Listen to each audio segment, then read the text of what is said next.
गुजरात सरकार, भारत सरकार के प्रधानमंत्री जी और गुजरात सरकार की ओर से भी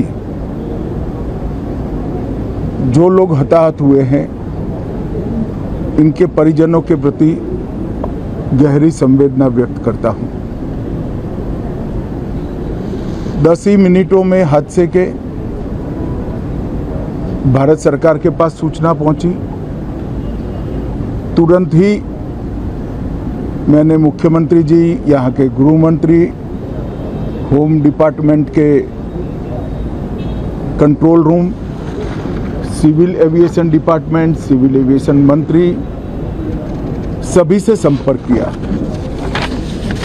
प्रधानमंत्री जी का भी तुरंत ही फोन आ गया और भारत सरकार और गुजरात सरकार के सभी डिपार्टमेंट एक साथ होकर राहत और बचाव कार्य में लगे। इस विमान में कुल मिलाकर 230 यात्री देश के और विदेश के और 12 क्रू मेंबर सवार थे। इसमें से एक यात्री का बचने का अच्छा समाचार मिला है, मैं उनको मिलकर आया हूं। मृत्यु का आंकड़ा तो डीएनए परीक्षण और यात्रियों की पहचान के बाद ही अथॉरिटी अधिकृत रूप से घोषित करेगी, मगर जो यात्री बचा है उसको मैं मिलकर आया हूं। घटना के तुरंत बाद गुजरात सरकार ने बहुत त्वरा से डिजास्टर मैनेजमेंट की सारी इकाइयों को अलर्ट करते हुए, चाहे हेल्थ डिपार्टमेंट जो हो, चाहे फायर ब्रिगेड हो, चाहे पुलिस विभाग हो, भारत सरकार की भी सीएपीएफ को संपर्क कर सभी ने एक साथ मिलकर राहत और बचाव का कार्य चालू किया। मगर 1.25 लाख लीटर ईंधन विमान के अंदर ही था और लगभग गर्मी, तापमान इतना ऊंचा हो गया कि किसी को बचाने की मौका ही नहीं मिला। अब मैं घटना स्थान पर भी जाकर आया हूं।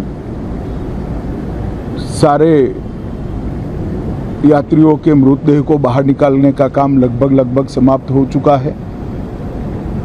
जितने यात्रियों के परिजन यहां पहुंच चुके हैं, वो सबका डीएनए लेने की कार्यवाही भी 2-3 घंटों में समाप्त हो जाएगी। विदेश में जिनके परिजन हैं, उनको सूचना देने की कार्यवाही समाप्त हो चुकी है और जैसे ही पहुंचते हैं उनके भी डीएनए सैंपल लिए जाएंगे और मृतदेहों की पहचान के लिए जितने मृतदेह मिले हैं, इनके भी डीएनए सैंपल लेने की कार्यवाही समाप्त हो चुकी है। गुजरात में ही लगभग 1000 के आसपास डीएनए टेस्ट करने पड़ेंगे। ये सभी टेस्ट करने की क्षमता गुजरात में विकसित है, तो डीएनए टेस्टिंग के लिए कहीं गुजरात के बाहर जाने की ज़रूरत नहीं पड़ेगी। गुजरात की एफएसएल और नेशनल फॉरेंसिक साइंस यूनिवर्सिटी दोनों मिलकर कम से कम समय में डीएनए का परीक्षण पूरा करने के बाद परिवारजनों को अपना मृतदेह, परिजन का मृतदेह सौंपने का काम करेंगे। उनके रहने की सुविधा, उनकी सांत्वना की सुविधा, जिनको मेडिकल प्रॉब्लम ट्रॉमा के कारण हुए, इनकी मेडिकल की सुविधा, ये सारी व्यवस्था बहुत सुचारू रूप से हो चुकी है। अभी रिव्यू मीटिंग में सारी व्यवस्थाओं को हम सब मंत्रियों ने साथ में मिलकर देखा है। एविएशन डिपार्टमेंट ने अपनी जांच शुरू कर दी है और जांच तेजी से आगे बढ़े, इसके लिए भी एविएशन मंत्री जी ने सूचनाएं दी है। मैं फिर से एक बार राहत काम में जिन जिन एजेंसियों ने त्वरा के साथ बचाव और राहत का काम किया, वो सभी का धन्यवाद करना चाहता हूं। और फिर से एक बार जिन्होंने अपने परिजनों को गंवाया है, हताहत हुए हैं, वो सभी को मनपूर्वक संवेदनाएं व्यक्त करता हूं। मैं एक बार जरूर कहना चाहता हूं कि ये एक्सीडेंट है, एक्सीडेंट को कोई रोक नहीं सकता, परंतु 365 दिन 24 घंटा इस तरह की घटना के लिए प्रशासन का जो अलर्टनेस है, उसकी कसौटी उसी वक्त होती है जब ऐसी घटनाएं होती है।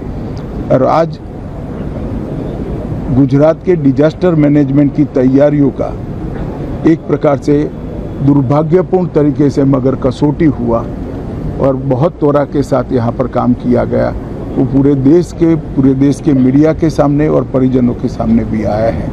अंत में मैं फिर से एक बार सम्माननीय प्रधानमंत्री नरेंद्र मोदी जी की ओर से, भारत सरकार और गुजरात सरकार की ओर से सभी हताहत लोगों के परिजनों के प्रति